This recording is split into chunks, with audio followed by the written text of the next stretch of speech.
யாருடன் கூட்டணி வைக்க வேண்டும் என்பதை விட யாருடன் கூட்டணி வைக்க கூடாது என்பதில் திமுக தெளிவாக இருக்கிறது. காங்கிரசுடன் இனி ஒட்டுமில்லை உருவம் இல்லைன்னு சொன்ன யோக்கியம் யார்? இதே முதலமைச்சர் தானே சொன்னாரு. உங்க அப்பா என்ன சொன்னாரு? கூடா நட்பு கேடாய் முடிந்ததுன்னாரு. கேடாய் முடிந்த கூடா நட்பு எப்படா நட்பாச்சு உனக்கு? எப்ப நட்பாச்சு உனக்கு? எப்படி அந்த கூடா நட்பு இப்ப கூடிய நட்பு ஆச்சு உனக்கு? ஒப்ப மூலியமா நீ சொல்லு.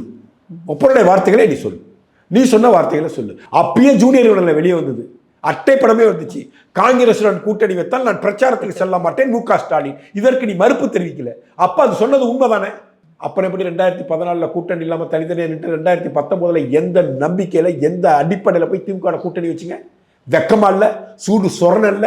1.5 லட்சம் தமிழர்களை இலங்கையில கொன்று குவித்த காங்கிரஸ் கட்சியுடன் கூட்டணி அமைத்துக் கொண்டு கட்சி பதவிக்கு லோன் ஒப்பம் வந்து மெட்ராஸுக்கு டெல்லிக்கு அலைஞ்சார, அது வெக்கமா இல்ல? அது அசிங்கமா இல்ல? அதை காரணம் சொல்லி தானே கூடா நட்பு கேடா முடிஞ்சு வெளியே போனீங்க. என் அன்பு மகளை சிறையில் தள்ளிய காங்கிரஸ் கட்சி அப்படி சொல்லிட்டு வெளியே வந்து இல்ல.